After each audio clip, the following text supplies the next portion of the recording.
नमस्कार मंडळी, मी शिवानी तुमचं सात्विक आहार या यूट्यूब चॅनलवर खूप खूप स्वागत। मकर संक्रांत जवळच येते आणि महाराष्ट्रात म्हणजे आपल्याकडे तिळाचे लाडू हे संक्रांतीला बनवलेच जातात।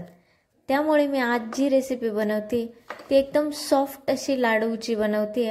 दुकानात भेटतात ते लाडू थोडेसे कडक असतात आणि ते खायला पण थोडेसे कडक वाटतात। त्यामुळे मी आज एकदम सॉफ्ट लाडूची रेसिपी बनवते। त्यासाठी मी 1 कपभर तीळ अगदी कमी गॅसवर छान लालसर कलर येईपर्यंत भाजून घेणार आहे। तीळ अगदी कमी गॅसवर भाजली गेली पाहिजे, कारण ती लवकर कलर पकडते आणि मग ती आतून कच्ची राहिल्यासारखी वाटते। तर तिला थंड होण्यासाठी ठेवू आणि अर्धा कप शेंगदाणे सुद्धा मी भाजून घेते। तर आपण तीळ मिक्सरच्या भांड्यात काढून ठेवू आणि थोडीशी 2-3 चमचे साईडला काढून ठेवू। तर साल काढलेले शेंगदाणे पण टाकून घेऊ आणि त्याला मिक्सरला अगदी कोर्सली म्हणजे थोडं थोडं करून दळून घेऊ। त्यानंतर कढईत 1 चमचाभर तूप टाकून घेतलंय। सोबत मी एक तुम्हाला सिक्रेट रेसिपी सांगणार आहे, त्यासाठी व्हिडिओ शेवटपर्यंत बघा।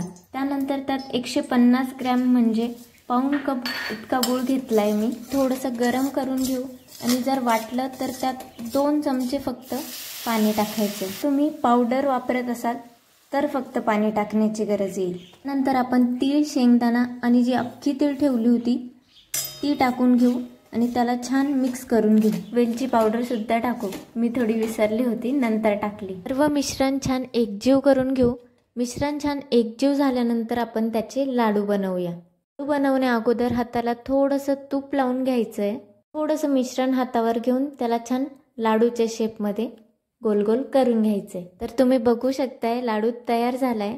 असेच आपण सर्व लाडू तयार करून घेऊ। सोपी रेसिपी आहे, फक्त 5 ते 10 मिनिटात सर्व लाडू बनवून तयार होतात। आता आपली सिक्रेट रेसिपी सांगते। मिश्रण पूर्ण गरम असल्यानंतर तुम्ही याची वडी सुद्धा थापू शकता आणि मी जे अगोदर काजू बदाम घेतले होते ना ते ह्याच रेसिपीसाठी होते।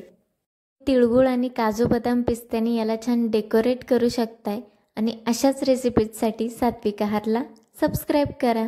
रेसिपी आवडली असेल तर लाईक करा।